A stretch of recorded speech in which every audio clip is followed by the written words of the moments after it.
நாம் எல்லோரும் அழிந்துவிட்டதாக நம்பிக்கொண்டிருக்கும் நாட்டு தக்காளி ரகங்களை ஒரே இடத்தில் சாகுபடி செய்து பார்ப்போரை பிரமிக்க வைத்திருக்கிறார் வேலூரை சேர்ந்த இயற்கை விவசாயி தாய்மன் பிரதீப். 80 வகையான நாட்டு தக்காளி ரகங்களை அறுவடை செய்து விற்பது மட்டுமின்றி அதன் விதைகளை மற்றவர்களுக்கு பரவலாக்கம் செய்யும் மகத்தான பணியை அவர் செய்து வருகிறார். நம்ம இங்கே ஒரு 2.5 ஏக்கரில் இயற்கை விவசாயம் செஞ்சுட்டு வரோம் ஒரு 5 வருஷமாக. இந்த வருஷம் பார்த்திங்கன்னா நம்ம ஒரு 80க்கும் மேற்பட்ட தக்காளி ரகங்களை பயிரிட்டுருக்கிறோம். தக்காளினாவே இன்றைக்கி இருக்கிற இந்திய சமையல் முறையில் இன்றியமையாததாக ஒன்று போச்சு. என்றைக்கு இருந்தாலும் நீங்கள் தக்காளி போட்டு தான் இன்றைக்கி சமையலே பண்ணணும், அது இல்லைன்னா சமையலே இல்லை அப்படின்ற மாதிரி ஒரு வழக்கத்துக்கு வந்துட்டோம் நம்ம. அப்போ அது தக்காளியை தவிர்க்க முடியாது. தக்காளி நம்மளுடைய நாட்டு ரகமாக இல்லாமல் இருந்தாலும், இது அமெரிக்காவை சார்ந்ததாக இருந்தாலும், இந்தியாவில் புழக்கத்தில் வந்ததுனால இது இன்றியமையாததாக மாறிப்போச்சு. இன்றைக்கி தக்காளியை நம்ம சமையலில் விட்டு பிரிக்கணும்னா அது ரொம்ப கஷ்டம். நம்ம இன்றைக்கி 2 ரகமான தக்காளி தான் பார்த்துட்ருக்குறோம். அது சுவையாக இருக்குதான்னு கேட்டோம்னா அதுவும் கிடையாது.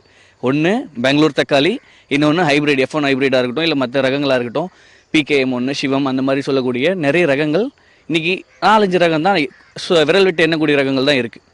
ஆனால் மரபு ரகங்களில் மட்டுமே 100க்கும் மேற்பட்ட 12,000 வகையான தக்காளி உலகத்துக்குள்ளே இருக்குது அப்படின்றது ஒரு ஆய்வு கூறுது. அப்போ நம்மக்கிட்ட என்ன பண்ணியிருக்கிறோன்னா ஒரு 80க்கும் மேற்பட்ட தக்காளி ரகங்களை அந்த விதைகளை மறுபடியும் மீட்டெடுத்து மற்றவங்களுக்கு கொடுக்குற வேலையை நம்ம செஞ்சிட்ருக்கிறோம். இந்த 80 ரகமே தன்னுடைய சுவையிலையும் சரி, தன்னுடைய நிறத்துலையும் சரி, தன்னுடைய செடியோட தன்மையிலையும் சரி எல்லாமே தனித்துவம் வாய்ந்ததாக இருக்குது. இதில் ஒன்றுமே நீங்கள் டேஸ்ட்டுன்னு சொல்ல போனோம்னா, ஒன்று பச்சையாக சாப்பிட்றதுக்கு ரொம்ப அருமையாக இருக்கும், ஒன்று சமையலில் போடுறதுக்கு ரொம்ப அருமையாக இருக்கும், ஒன்று சட்னி அரைக்கிறதுக்கு ரொம்ப நல்லாயிருக்கும், சேலடில் போடுறதுக்கு ஒன்று சூப்பராக இருக்கும். அந்த மாதிரி இன்றைக்கி பர்கரில் வைக்கிற தக்காளி கூட நம்ம தோட்டத்தில் விளையுது. காரணம் இது எல்லாமே ஹெர்லூம் சீட்ஸ்ன்னு சொல்லக்கூடிய மரபு விதைகள். இந்த விதைகளை நீங்கள் ஒரு முறை பயிரிட்டுட்டா போதும், அந்த விதையிலிருந்து மறுபடியும் நீங்கள் விதை எடுத்துக்க முடியும். இன்றைக்கி தக்காளி விதையோட விலை மட்டுமே பார்த்தீங்கன்னா 45,000. நீங்கள் போய் ஒரு கடையில் நீங்கள் விதை கேட்குறீங்க அப்படின்னா ஒரு வீரிய விதைகளை, அது 45,000 குறைவில்லாமல் போகுது. அப்போ இந்த விதைகளை நீங்கள் மறுபடியும் எடுத்துக்க முடியும் அப்படின்னா, அப்போ உங்கள் தோட்டத்தில் இருக்கிற காய்கறியை விலை மதிப்புள்ளதாக தானே மாறி போகுது. அப்போ நீங்கள் விளைவிக்கக்கூடிய தக்காளியிலிருந்து விதை எடுத்து நீங்களே பயிர் வைக்கும்போது அதுக்கான செலவு குறையுது, நாற்றங்கால் செலவு குறையுது. அப்போ இது எல்லாத்தையுமே நம்ம குறைச்சிட்டோம்னா உங்களுக்கு உற்பத்தி செலவுன்றது கம்மியாயிருது. அப்போ இன்றைக்கி இருக்கிற நிலைமையை விட தக்காளி குறைவாக விலை கொடுத்தாலும் லாபகரமானது தான். தக்காளியை போல் லாபமான பயிரும் இல்லை, தக்காளி போல் நஷ்டம் கொடுக்குற பயிரும் கிடையாது. காரணம் என்னென்னா இது எல்லாமே சூழல் சார்ந்ததாக இருக்குது. தக்காளி சும்மா போட்டால் விளைஞ்சிரும், ஆனால் அதுக்கான சூழல் இருந்தால் மட்டும். நிறைய காரணங்களால் இந்த சூழல் கொஞ்சம் கொஞ்சமாக இந்த குளோபல் வார்மிங்கிறது கொஞ்சம் கொஞ்சமாக அதிகரிச்சுட்டே வந்துட்டு இருக்குது. இது எல்லாத்தையும் முற்றுப்புள்ளி வச்சு மறுபடியும் நம்ம தற்சார்பு வாழ்க்கைக்கு உள்ளே வரணும். இயற்கை விவசாயத்தை கையில் எடுக்கணும். அதுலேயும் இந்த மரபு விதைகளை கையில் எடுக்கணும். இயற்கை விவசாயன்றதே இந்த விதைகளில் தான் ஆரம்பிக்குது. இந்த விதைகள் மாறி போச்சு, இன்றைக்கி நீங்கள் வீரிய விதை தான் பயன்படுத்துகிறீங்க, நீங்கள் உண்மையான நாட்டு விதை இல்லை அப்படின்னா நீங்கள் இயற்கை விவசாயத்தில் ஒரு காலடி எடுத்து வச்சும் பிரயோஜனம் இருக்காது. காரணம் இந்த விவசாயத்துக்கு அடிப்படையானது இந்த இயற்கை விதைகளாக இருக்குது.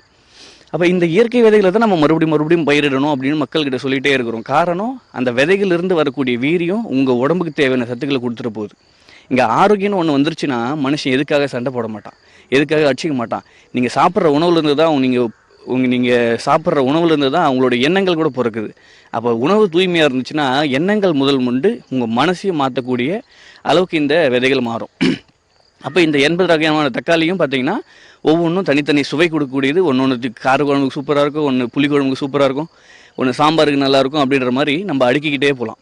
அப்போ இதை எப்படிலாம் நம்ம பயன்படுத்துகிறோம், இந்த மக்கள்கிட்ட இந்த புழக்கத்தில் கொண்டு வந்துகிட்டே இருக்கணும். ஏன்னா இப்போ இருக்கிற விதைகள் எல்லாமே வீரிய விதைகள் ஆகிப்போச்சு.